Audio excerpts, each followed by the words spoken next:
했으면 좋겠습니다. 제가 질문하는 것으로 설교를 시작하겠습니다. 오늘 본문과 관련해서 질문을 하나 드려보겠는데요. 속으로 대답해 보시기 바랍니다. 우리 지금 예배 가운데 모여 있는데요. 예배드리는 우리 가운데 하나님이 계신가요? 우리 워싱턴 한인교회 가운데 하나님이 계신가요? 대답들을 못 하시네요. 우리 찬양대 여쭤볼까요? 은혜로운 찬양을 들어 올려드리는 우리 찬양대 가운데 하나님이 계신가요? 감사합니다. 여러분의 가정에 하나님 계신가요? 여러분의 직장과 사업체 안에 하나님이 계신가요? 무슨 근거로 그렇게 대답하세요?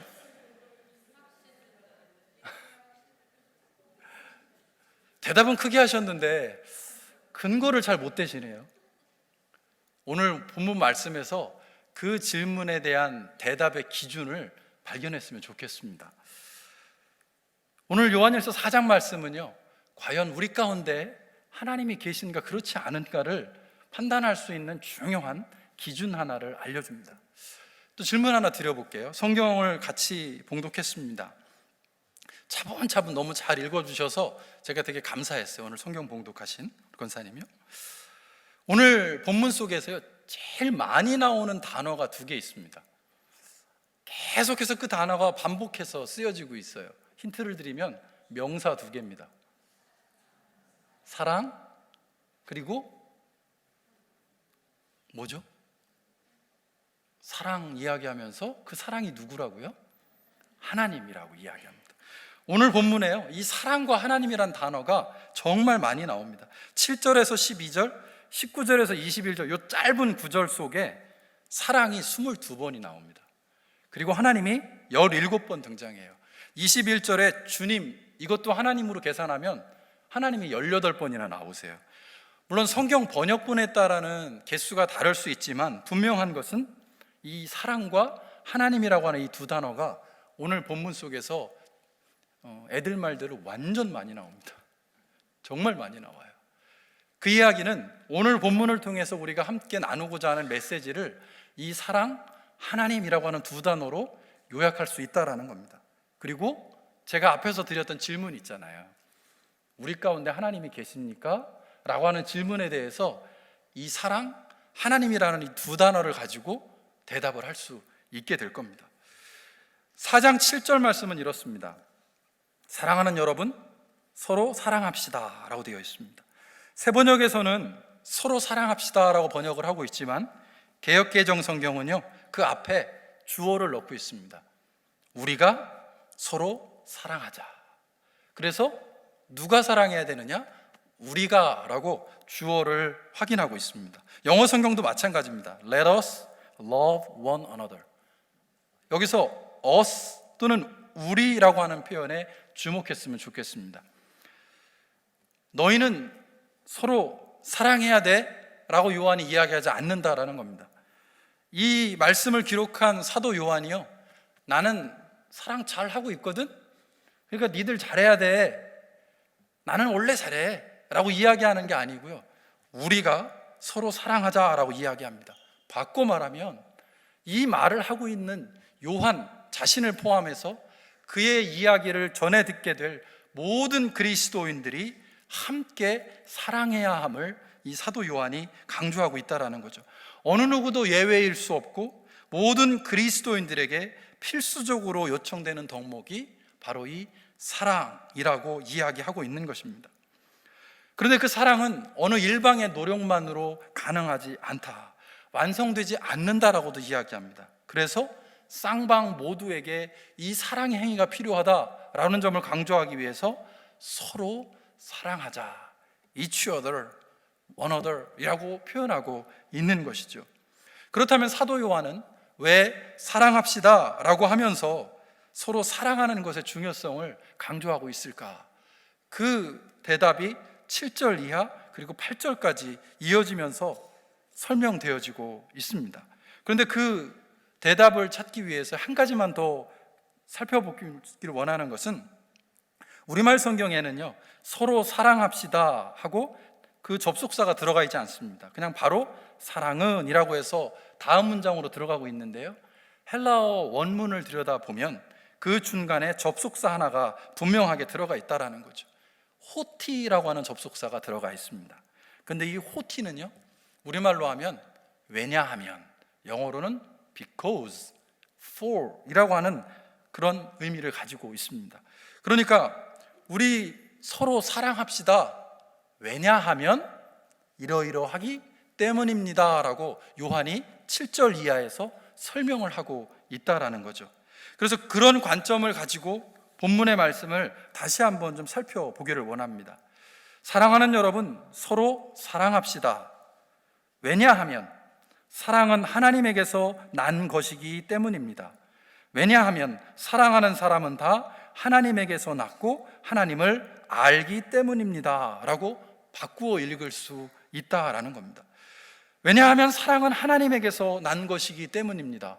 그것을 또 바꿔 이야기해 보면 사랑의 시작은 우리에게서가 아니다라는 겁니다. 우리는 원래 누군가를 사랑할 수 있는 존재가 아니다라는 것이 이 말씀에 깔려 있습니다. 하나님께서 저와 여러분의 마음속에 누군가를 사랑할 수 있는 마음을 부어주실 때 비로소 우리는 사랑할 수 있게 되는 존재다라는 겁니다.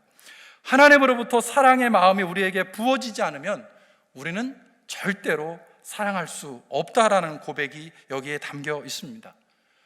또 바꾸어 표현해 보면 하나님이 우리 안에 사랑의 마음을 부어주시면 그거 거부하지 말고, 거절하지 말고, 뒤로 미루지 말고 반드시 사랑해야 합니다라는 요청이 이 말씀 속에도 담겨 있다라는 거죠. 사랑하는 사람은 다 하나님에게서 났고 하나님을 압니다라는 표현도 강조해서 바꿔보면 이렇습니다. 서로 사랑합시다. 왜냐하면 사랑하는 사람은 하나님의 자녀이기 때문이고 사랑하는 사람이 하나님을 알 수 있기 때문입니다 라고 바꾸어 읽을 수 있다라는 겁니다. 하나님을 사랑하지 않는 사람, 그리고 내 주변에 있는 누군가를 사랑하지 않는 사람은 하나님의 자녀가 아니다. 사랑하지 않으면 하나님을 알 수 없다라는 표현이 7절 속에 담겨 있는 것이죠. 그래서 8절은 결정적으로 이렇게 선언합니다. 사랑하지 않는 사람은 하나님을 알지 못합니다. 하나님은 사랑이시기 때문입니다. 서로 사랑합시다. 왜냐하면 사랑하지 않는 사람은 하나님을 알지 못하기 때문입니다. 이렇게 이야기하는 거죠. 아주 단호한 이야기입니다. 그러면 이제 저와 여러분에게 스스로 질문해 볼 필요가 있습니다. 우리는 어떨까요? 우리는 하나님에게서 난 사람, 하나님의 자녀 맞나요? 저와 여러분은 하나님을 알고 있나요? 이 질문에 대해서 yes, 그럼요 라고 대답하시려면 점검해야 될 요소가 있습니다. 바로 저와 여러분이 사랑하고 있는가라는 질문입니다.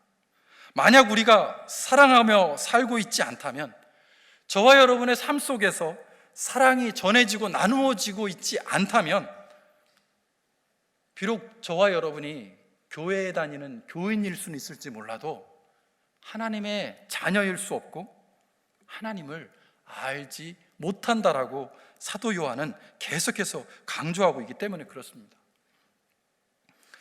사실 앞부분에서 사도 요한은 이미 이 부분을 더 분명하게 이야기한 말씀이 있습니다. 3장 10절 말씀인데요, 요한일서 3장 10절에 보면 하나님의 자녀와 악마의 자녀가 여기에서 훤히 드러납니다. 곧 의를 행하지 않는 사람과 자기 형제자매를 사랑하지 않는 사람은 누구나 하나님에게서 난 사람이 아닙니다. 3장 10절에서요, 사도 요한은 더 무섭게 이야기를 합니다. 사람을 두 가지로 나눌 수 있다라고 한 거죠. 하나님의 자녀인 사람과 악마의 자녀, 바꿔 이야기하면 사탄에게 속한 마귀의 자녀가 있다라고 이분하고 있습니다. 그러면서 하나님의 자녀이냐 악마의 자녀이냐를 구분하는 가장 중요한 기준은 형제 자매를 사랑하는가 그렇지 않은가라고 이야기합니다. 이쯤 되면 더 심각하게 저희 마음이 힘들어질 수 있습니다. 저와 여러분 정말 하나님의 자녀일까요? 아니면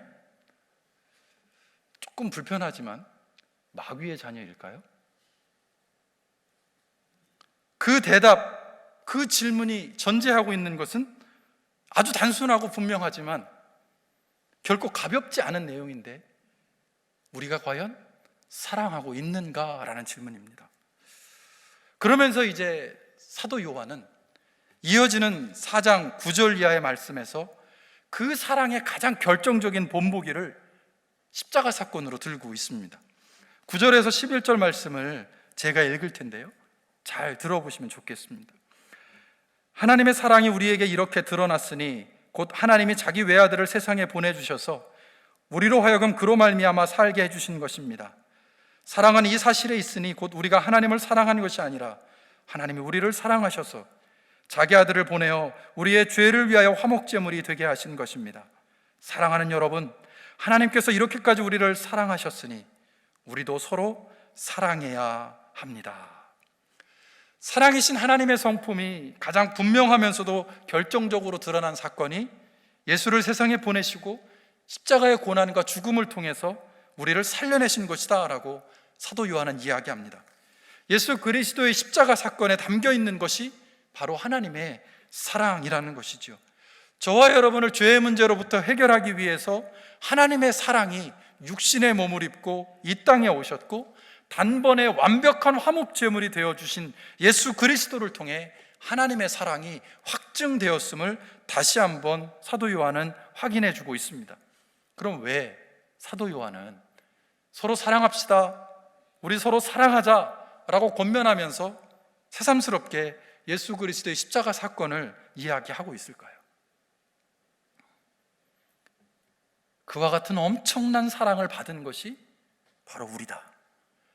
그 하나님의 놀라운 사랑의 은혜를 덧입고 사는 것이 바로 우리다라고 이야기를 하면서, 그런 사랑을 받은 우리가 어떻게 다른 사람을 사랑하지 않을 수 있는가라고 질문하고 있는 것이죠. Why not? Why not? 질문하고 있는 것입니다. 19절에서요, 우리가 사랑하는 것은 하나님이 우리를 먼저 사랑하였기 때문입니다. 이 말씀도 결국은 같은 맥락입니다. 메시지 성경은 이렇게 번역합니다. 우리는 사랑합니다. 사랑하고 사랑받습니다. 우리가 먼저 사랑받았으니 이제 우리가 사랑합니다. 하나님께서 먼저 우리를 사랑해 주셨습니다. 먼저 사랑을 받은 사람답게 이제는 그 사랑을 주는 사람이 되어야 함을 말씀하고 있습니다. 최소한의 양심이 있다면, 최소한의 상식이 있다면, 최소한의 분별력이 있다면 받은 만큼 반응하고 받은 만큼 나누고 돌려주어야 하지 않을까? 라는 질문을 사도 요한은 지금 하고 있는 것이죠. 그렇다면 저와 여러분이 사랑할 때요, 우리에게는 어떤 일이 벌어질까 질문해 보게 됩니다. 그 질문에 대한 대답이 4장 12절에 나오는데요, 4장 12절은 저와 여러분이 사랑할 때 어떤 결과가 우리에게 주어지는지를 기록하고 있습니다. 12절 말씀입니다. 지금까지 하나님을 본 사람은 없습니다. 그러나 우리가 서로 사랑하면 하나님이 우리 가운데 계시고 또 하나님의 사랑이 우리 가운데서 완성된 것입니다. 우리가 사랑하면 오는 두 가지 결과를 설명해 주고 있습니다. 첫 번째는요, 우리가 사랑하면 하나님이 우리 가운데 계신다라고 이야기합니다. If we love each other, God lives in us. 우리가 사랑하면 하나님과의 관계가 너무 좋아진다라는 거죠. 눈에 보이지 않는 하나님을 어떻게 우리가 보고 느끼고 경험할 수 있을까? 우리가 서로 사랑하면 하나님을 느끼고 보고 알게 된다라는 겁니다. 그래서 우리는 기쁨과 감사와 위로와 힘을 경험하게 된다라는 것이죠. 우리가 서로 사랑할 때 하나님과의 관계가 회복되어지고 하나님께 더 가까이 나아갈 수 있게 된다라는 것입니다. 늘 주님과 동행하는 사람은 어떤 사람이냐? 물론 기도하는 사람, 말씀을 읽는 사람일 수 있지만 오늘 적어도 본문에 비추어 보면 사랑하는 사람이 늘 주님과 동행하는 사람이다 라고 우리에게 알려주고 있습니다.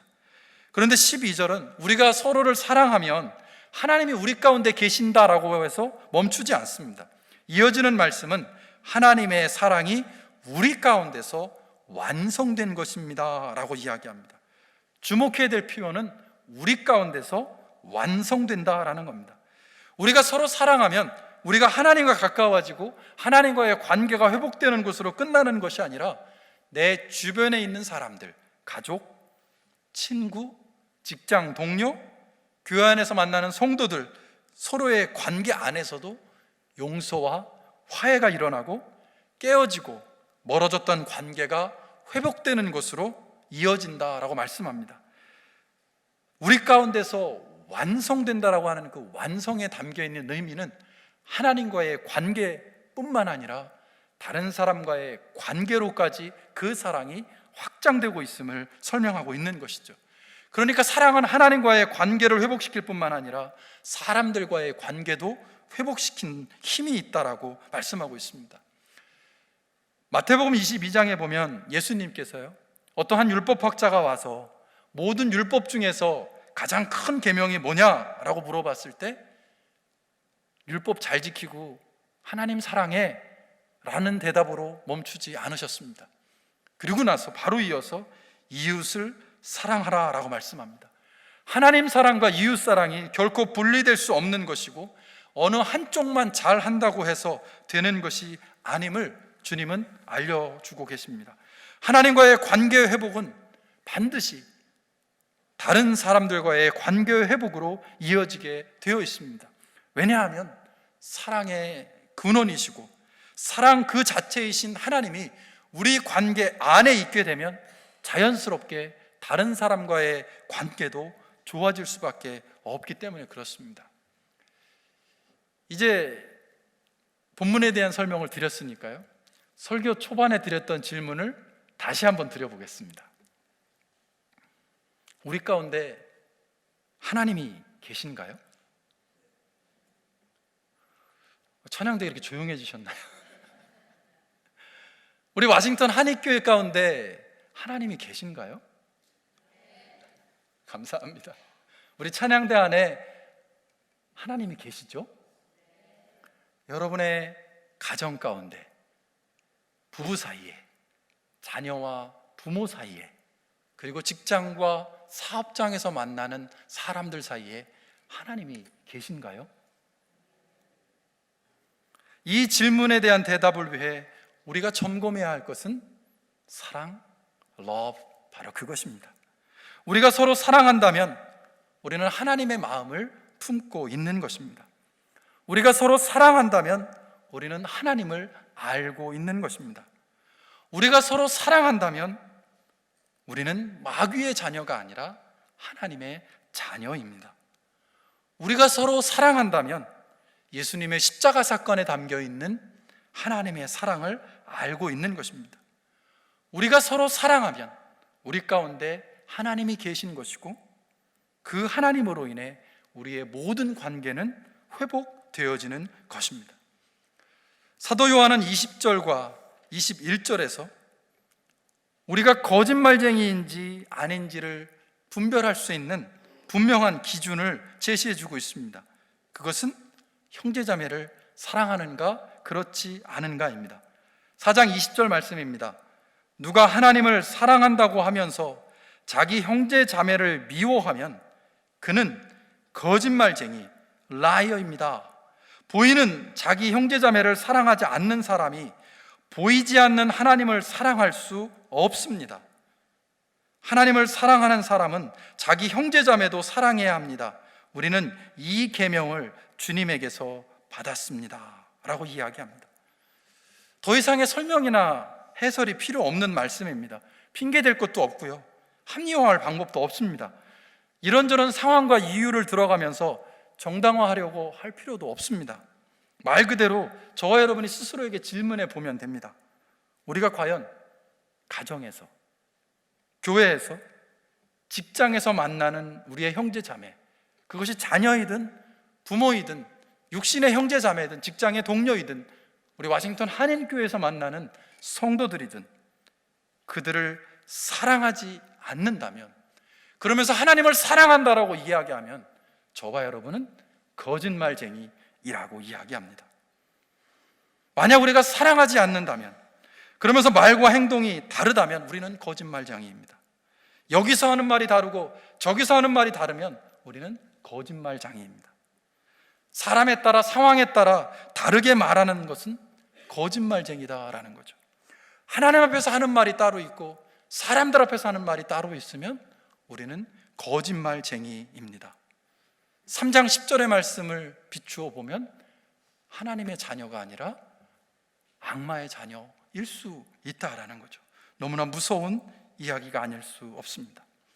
하나님을 향한 사랑뿐만 아니라 내 주변에 있는 형제 자매들, 가족과 속회원들과 모든 성도들을 향한 사랑이 넘치는 우리 워싱턴 한인교회가 되기를 주님의 이름으로 축복합니다.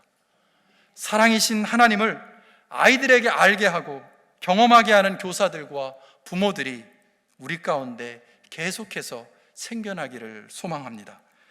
사랑이신 하나님을 나는 물론이고 함께 신앙생활하는 주변의 모든 사람들과 함께 알아가고 경험하고 공유하는 믿음의 공동체가 우리 워싱턴 한인교회가 되면 참 좋겠습니다.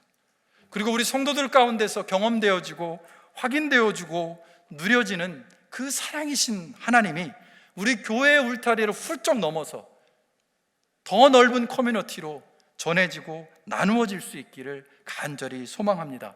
그래서 우리 워싱턴 한인교회가 거짓말쟁이가 넘쳐나는 교회가 아니라 사랑쟁이, 사랑하고 사랑받고 사랑을 풍성하게 나누어주는 그런 사랑쟁이가 가득한 교회가 될 수 있기를 주님의 이름으로 축복합니다.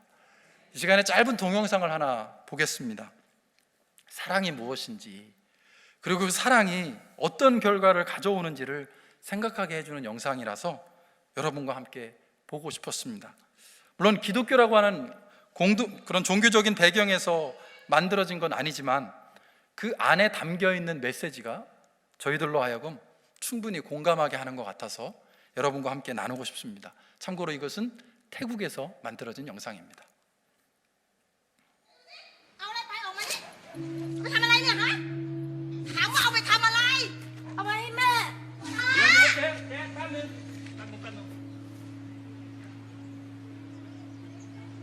แม่ป่วยเหรอ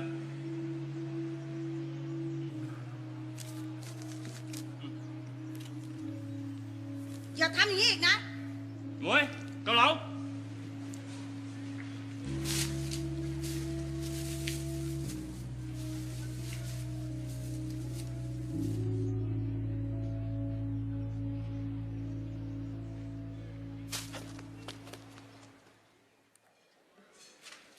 จอนั่งเลยครับนั่งเลยป๊า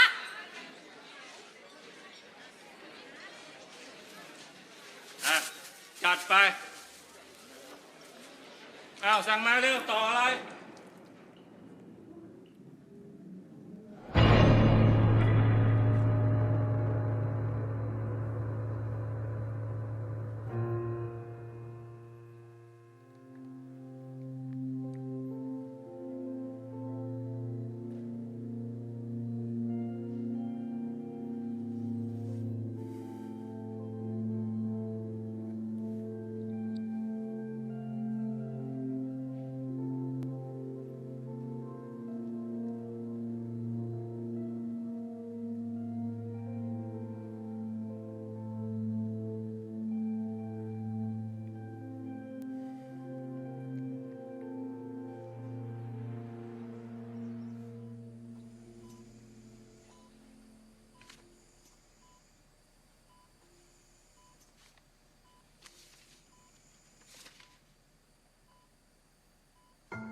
지금 우리의 상황 속에서 우리가 베푸는 사랑이 참 보잘것없고 작을 수 있지만 하나님의 사랑을 우리가 전하고 나눌 수만 있다면 반드시 열매 맺게 될 것입니다. 설교를 마치면서 메시지 성경으로 오늘 본문을 읽어드리겠습니다. 사랑하는 친구 여러분, 사랑은 하나님에게서 오는 것이니 사랑하기를 멈추지 마십시오. 사랑하는 사람은 모두 하나님에게서 나서 하나님과의 사귐을 경험합니다. 사랑하지 않는 사람은 하나님에 대해 아무것도 알지 못하는 자입니다. 하나님은 사랑이기 때문입니다. 그러니 여러분도 사랑하지 않으면 그분을 알 수 없습니다. 내가 사랑하고 사랑하는 친구 여러분, 하나님께서 이처럼 우리를 사랑하셨으니 우리도 서로 사랑하는 것이 마땅합니다. 지금까지 하나님을 본 사람은 아무도 없습니다. 그러나 우리가 서로 사랑하면 하나님께서 우리 안에 깊이 머무르시고 그분의 사랑이 우리 안에 완성되어 완전한 사랑이 됩니다. 우리는 사랑합니다. 사랑하고 사랑받습니다. 우리가 먼저 사랑받았으니 이제 우리가 사랑합니다. 하나님께서 먼저 우리를 사랑해 주셨습니다. 나는 하나님을 사랑한다고 떠벌리고는 곧바로 형제 자매를 미워하고 아무렇지도 않게 생각하는 사람이 있다면 그는 거짓말쟁이입니다. 보이는 사람을 사랑하지 않으면서 어찌 보이지 않는 하나님을 사랑할 수 있겠습니까? 우리가 그리스도에게서 받은 계명은 단순 명료합니다. 하나님에 대한 사랑은 사람에 대한 사랑을 포함한다는 것입니다. 여러분은 하나님과 사람 모두를 사랑해야 합니다. 기도하겠습니다.